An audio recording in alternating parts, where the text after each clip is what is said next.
Good morning, everybody. It's a pleasure to be here. I'm Mahar. Sorry to have missed yesterday's proceedings. I'm going to be talking on architecture. Maybe some of it will be planning. I'm not going to be talking about codes. We have more than enough codes to guide us. Many of them have been updated in light of recent disasters. I don't think we need that many more codes. What we need to do more is enforcement, and I don't want to talk about enforcement. So I'm going to be concentrating first on, I'm going to be talking first on architecture in terms of some of the recent occurrences. I've already given you a preview of what I'm going to say. But anyway, over and beyond that, after trying to look at these examples, what I'm going to give you is actually a preview of what architects like to do when they start getting guilty. And the guilt as well as their creative spirit is something that I think drives architecture as well. So that being said, this is just a picture I want. I'm UP Diliman, though I did spend a few years in LaSalle.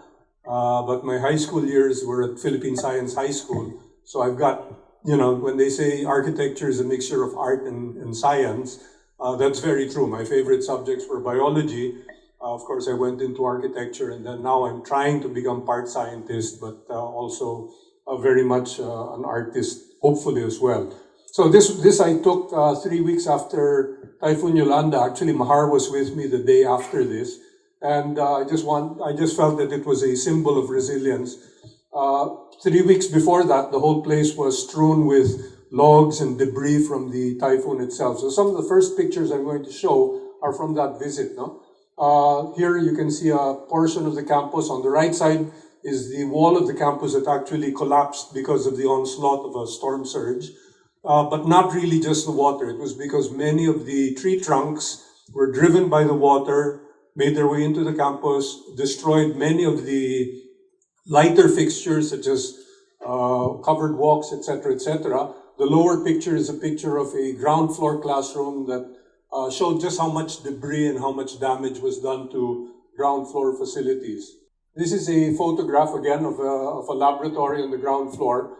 The portion beside that is actually the roof of the library building, where most of the roof was torn off. And again, it's not so much a matter of us not meeting codes. It's really, my colleague called it, the devil is in the details. In like manner, God is in the details. If we detail it properly, that probably wouldn't have happened also. The right side is glass. The glass windows that broke, most of them were not tempered, so you can imagine the kind of damage to people that could happen in cases like this. Very often, and even in earthquakes, it is the buildings that cause the loss of life. If we were out in the open, we wouldn't be hurt. So again, it is construction, it is man-made and artificial structures that causes the loss of life. The structure on the lower floor, the lower picture there, Mahar may remember this. We had a very interesting discussion over our dinner of canned goods without any electricity in this structure. It wasn't damaged. In fact, it became a key to the operations of UP Tacloban in the weeks that followed, primarily because it was a multi-purpose area. There was no significant damage to it because it was largely open, and this is where this became the staging area of the college's relief efforts. It became a communication center. This is where they started charging all their cell phones and everything. I just wanted the idea of this so-called multi-purpose space to be important and to be underscored, primarily because it does form a very, very useful type of facility during disasters. A few years later, we were tasked by then President Alfredo Pascual to do a master plan for a new campus for UP Tacloban in Santa Elena, which is about 30 kilometers north of the city on higher ground. It's 88 hectares. And essentially, this is what resulted from that effort. It's starting to be constructed now. The buildings, the initial guidelines were set also to provide ground floor spaces open, not so much because this would be inundated because it's on high ground, but primarily because as a school, it forms one of the institutions that is very often called on to house relief operations, to provide shelter for families, etc., and providing a big a big secured but open space on the ground floor for use post-disaster, for relief operations, for shelter, etc., etc., is very, very important. That relegates, or not really relegates, but moves administrative spaces, classrooms, and other functional spaces to the upper floors. And by doing that, it allows the schools or whatever institution to continue operations during periods post-disaster while relief operations can occur underneath. One very, very important thing, this was written into the initial set of guidelines, is that the need for toilets, something very, very simple, but when you have a huge amount of people seeking shelter in a relief center, there is a need for sanitary facilities. And more often than not, the sanitary facilities that are designed and whose capacity is geared towards normal operations are not enough to do it when you have families, hundreds of people, even thousands of people sheltered in the area. So there is a need for temporary. You can't build the toilets, but you can build the water connections, you can build, at least put in the hardware for sanitary facilities so that you can at least put a set of emergency toilet facilities post-disaster in the site. And this is something that is very often forgotten, whether it's done in our schools, in the multipurpose gyms, and in other civic societies. So the plan is ongoing as well. One of the major differences we did here compared to UP Diliman, UP Diliman, our academic oval, which is also now partly pedestrianized and vehicular circulation all around, effectively divides the buildings from one side of the campus to the other. So you've got to cross almost 300 to 400 meters of sunken garden to get from AS to engineering and vice versa. It's nice, it's a good walk, but I remember when I was a freshman some 45 years ago, the whole sunken garden was indeed sunken. It was a lake, and that could happen again. So what we did here is the central mall, or the academic commons in between the buildings, is only about 50 meters wide. The roads are relegated to the periphery, so the buildings are actually accessed from what we would normally call their rear. Their fronts are actually fronting the mall. So students can walk in between buildings, they can bike. We've planned bikeways, etc., etc. And we've also ensured that the walkways, compared to ones that were destroyed in UP Tacloban, are now supposed to be concrete roofed. And what happens there is, should another typhoon hit and the debris field in Tacloban took almost 3 weeks to clear, and not completely, the roof of the covered walkways would be connected to the second floor of the buildings. And by making them concrete, they can also, or even steel, they could also be used as a way of moving between buildings before the debris field is fixed. So although it's a creative solution, it is based on some evidence and some fact of what we saw of the destruction that occurred there.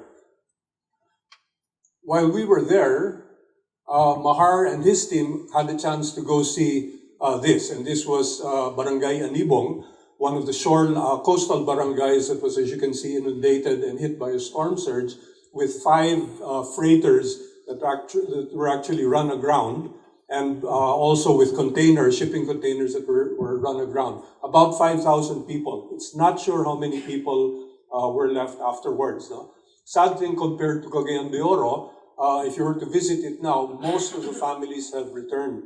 And it is again pretty much the same as what it was almost 6 years ago before Haiyan.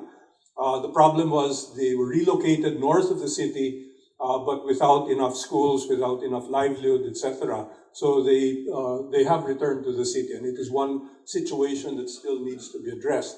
Last year, I headed a group, my student, some of my former students, as well as my daughter, to prepare a master plan for Barangay Anibong. And this is just a portion of the master plan that shows how we try to address the expected reoccurrence of that situation. And of course, it means that you have to move out the people. You can't leave them there.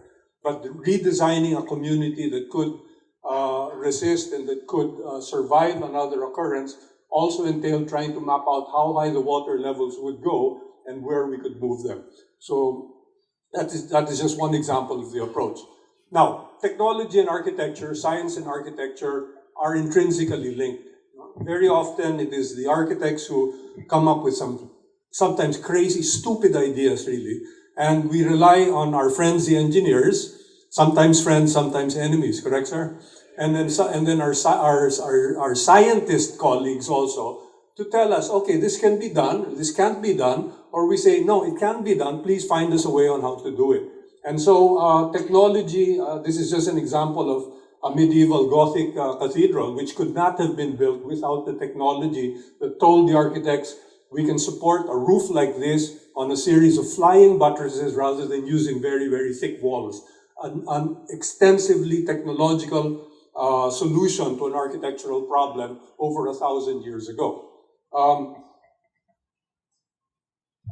There is, of course, a difference sometimes in time frames. So, and in this case, it's 50 years. On the left is a proposal by then architect Frank Lloyd Wright to build a mile-high skyscraper in Chicago. He claimed to have the technology and engineering capability, then actually was talking a bit through his hat, wala pa.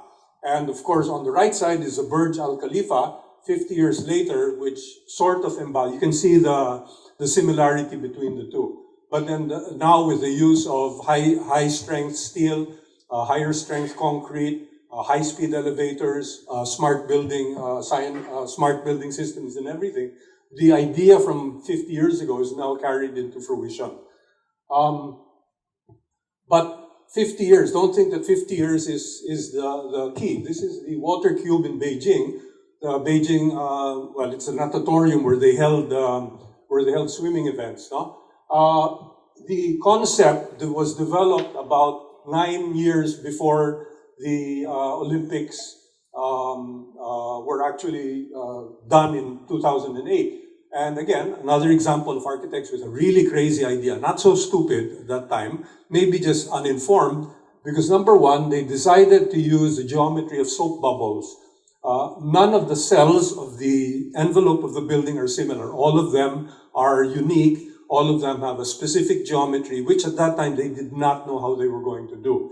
The material, even the gas that is inside the bubbles themselves, had to be developed in a short time frame because you can't have gas that would expand during the heat of the day and then contract at night when Beijing sometimes has freezing temperatures. So you'd have a relatively nice, robust building during the day and a flaccid structure at night. But between concept and reality, they were able to develop both the technology, the science, and materials to be able to meet the requirements of this building within less than 6 years. So a lot of times the ideas are there and it does not take half a century anymore. The time frames are becoming shorter and shorter, thanks to our friends, the engineers, and sometimes enemies, and thanks also to our friends, the scientists. So in terms of collaboration, it is a very, very important issue here. Some other examples for flood mitigation, for resilience to floods. These aren't done here. These are literally buildings that will float. If the flood water goes up, the building will float. It has a foundation that is filled with foam, lightweight polystyrene foam. So the building will literally float. It's tied in place so it doesn't drift away. But these are examples of some approaches that are being done in the Netherlands. No? The Dutch, of course, are the people who have had to deal with floods on a regular basis. And other examples worldwide for coastal dwellings have taken similar approaches to this. I won't spend too much time. This one is structural in nature. This is what we call the Attune mass damper, which is essentially a device that is used in high-rise buildings that are prone to earthquakes. And what it does actually is it has a weight inside the building that should an earthquake occur, what happens at the top without a mass damper, the building will sway. And if the lateral acceleration exceeds the limits of the design that the structural engineer provided, then the building could possibly tip over or collapse. A tuned mass damper, on the other hand, the bottom portion, is a large mass that swings like a pendulum during a disaster. It is connected to the building, usually using hydraulic dampers, etc. And what it does is when the building sways in one direction, the mass sways in the other direction, in simple terms, and helps the building to to resist that movement. And there are many examples of this already worldwide, but those who've been to Taipei in recent years, the Type A 101, you can actually see the tuned mass damper inside the building. It's a big golden egg that they decided to make a feature, an architectural feature of the building that you can see. I wouldn't want to be there during an earthquake, but it would be nice probably to see it swaying. Okay, so these are old figures. I don't claim these to be up to date. In fact, here it says that 45% of material energy use is in China. China actually has made a lot of inroads in becoming greener in the past 10 years. You know? So these are not large. All I wanted to do is show you that much of what architects are doing has led to this. And probably because of that, it is both the inherent guilt, maybe, as well as the inherent challenge to somehow mitigate what is happening. So the next few slides, what I'm going to show you are some examples of more of the cutting edge. I like to think of these as emergent, and I just wanted to bring you back to the idea that technology and architecture are not separated by 50 years anymore. The time frames are reducing, and as architects get crazier, the scientists and engineers start laughing at us, but then they say, okay, let's see whether we can give them the tools needed to achieve these. This is one example where buildings now, especially high-rise buildings, they're designing them to funnel the air around the building. Venturi effect that occurs between two buildings together helps to funnel that air. And in this case, the idea was to build wind turbines within the building itself. And by providing those wind turbines and incorporating them in the incorporating them in the facade, these are vertical helical wind turbines, the building is able to generate a lot of the energy that it is going to use. Not completely carbon neutral yet, but approaching that. This is in addition to, of course, common application of photovoltaic panels, etc., etc. I won't even have a chance to talk to that too much. I just wanted to touch on this. This was in 2015, and this was a technology which is, again, rapidly developing. This is the use of algae, green algae and all various kinds of algae in terms of their carbon fixing properties, basically enhancing their photosynthetic capability of removing carbon dioxide and greenhouse gases from the atmosphere in the presence of just sunlight and water, and then converting the carbon dioxide into oxygen. And more, this was an example of a bioreactor at the Milan Expo in 2015, which they actually built. This was a more detailed shot of the plastic components that made it up, where basically you just run water, you inject it or inoculate it with green algae. I remember a few years ago, there was a group of researchers from LaSalle that were looking to actually commercialize biodiesel made from green algae. At that time, of course, it cost more to produce than to, but the inroads are there, no? And then, of course, after that, the proposal, and this was the conceptual idea of how to integrate the bioreactors for green algae into the facade. This was 5 years ago. Since then, there have been proposals all over the world, because crazy architects they're all over the world. They help contribute to the craziness of the world. I have 2 minutes left. And these are just some examples around the world of buildings that were before cloaked in just solar shading. Now they're looking at algae bioreactors as cloaking devices to help shield the building from direct sunlight. The more sunlight you get, the hotter it gets, the more the algae grows. So it naturally adjusts to it. No?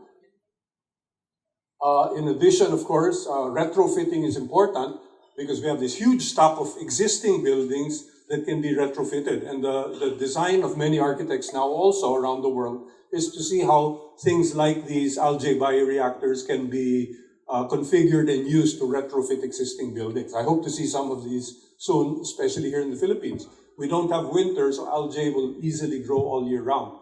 In fact, you don't even need a building. You just go look at the canal along the street, and it's full of spirula and other green algae. You know? And it's a nice color. It's green. Huh? Animo lasal. I'm almost done, don't worry. So here are other examples. The one on the right in Hamburg, Germany is the first actual building that integrated the algae bioreactor. So the elements on the facade are actually operating bioreactors. What they eventually do with the algae that can be harvested is another thing. Biodiesel was one. Other things lead to other energy uses for the algae, as well as other types of bacteria that are formed. But down the line, people who lived with me in the 70s, there was a movie called Soylent Green, where they were, but actually Soylent Green was people, if you remember. It wasn't algae. But algae is very high in fatty acids and very rich in carbohydrates. It's a very, very efficient photosynthetic element. No? So I hope that some of our friends from the Department of Biology and from the Science of Biology will probably help out here. On the left is actually a proposal in Paris that they hope to be able to get done soon, which again cloaks a building in the type of green algae and the bioreactors that are being applied now. The rest are just some additional. This is another example that it's not.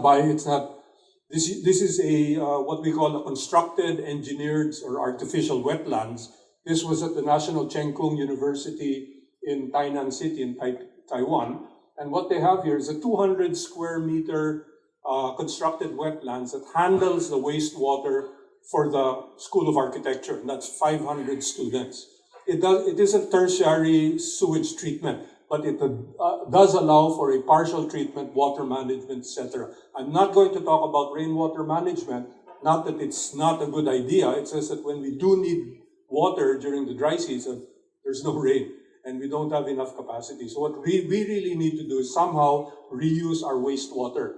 The water that we take baths from, we wash our face, we brush our teeth, we do laundry, should not be dumped into the septic tank and mixed with sewage.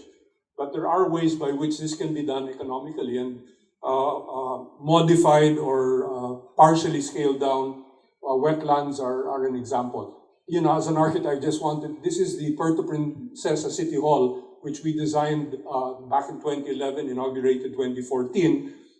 We did incorporate some of these. The huge photovoltaic panel at the top is actually the roof of the atrium area. The atrium area is naturally ventilated. There's a convection movement that helps to cool it. There's no air conditioning. The roof is now full PV. The reason we have a lot of roof deck, which leaks, and you have to understand that all roofs will leak.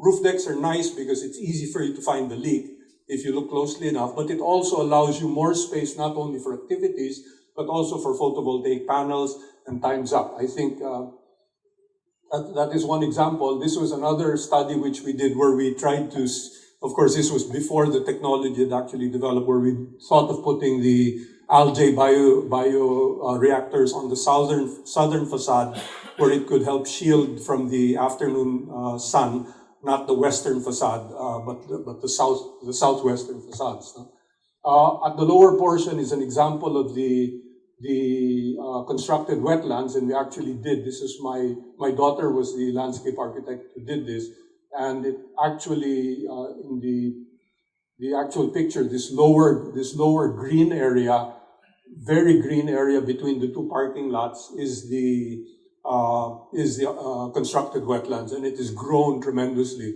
I guess, because of the relative, not toxicity, but the quality, the lack of quality of the water that is coming out of the septic tanks. No? Anyway, just very quickly, I just have a couple of slides left. And this I just wanted to, here is another example. This one is an attempt by Philips Lighting to use bioluminescent bacteria to generate lighting from bioluminescence, or hopefully what would be the next generation after LED lights. This was from about 2011, but in recent years, this was by I think a Polish or Czech designer, where this also uses bioluminescent bacteria. There's a small air pump that sucks air into the fixture itself, and then it helps to extract the carbon dioxide in small amounts. But you put 1 million of these all over a city, and it could help. Other ones are more direct in their approach, where literally you have vials. This is by a group of UK researchers, where they have these small vials of algae, or no, not algae. This is bacteria that help generate minute amounts of electricity to power the light. Now, in recent years, and I think these are the last three, this is a project where the roofs, we're looking more at urban agriculture. Many of our students at the College of Architecture have looked at urban agriculture, rooftop gardens, more than rooftop gardens in this case. This one is in New York. This is a photo of the inside, that is a photo of the outside. It's an existing building. They built it on the roof. Here in the Philippines, we don't need the glass. If you keep the glass, you'd have a very, very hot area. So we don't need the glass. We can just do the tiered plantings on the roof if you don't want to do a complete green roof. And along with this, on the right side is another example, again in New Jersey, of a greenhouse vertically stacked. And you'll see more of these actually in existence, buildings, etc., that use these vertical green walls. On the left side is an actual building that was built in Porto Nuovo in Milano. And literally each of this is a condominium, but each of the condominiums had a terrace balcony where they've been able to grow trees. And if you can grow trees like this, you can also grow fruit trees, you can also have vegetable gardens. So many of the ideas are crazy. But slowly the insanity is becoming reality, and hopefully in the next few years, a very sad piece of news 2 days ago where the European Union was looking at climate change, and they were already looking at possibly a 3.5 degree increase in the next century if we don't do something about emissions. So there are a whole lot of technologies, but I wanted to focus on carbon sequestration, through algae and other types of bioreactors of the same type, because of the immense impact it could have, especially within cities and within buildings and architecture. And I think that's it. Maraming salamat po sa inyo.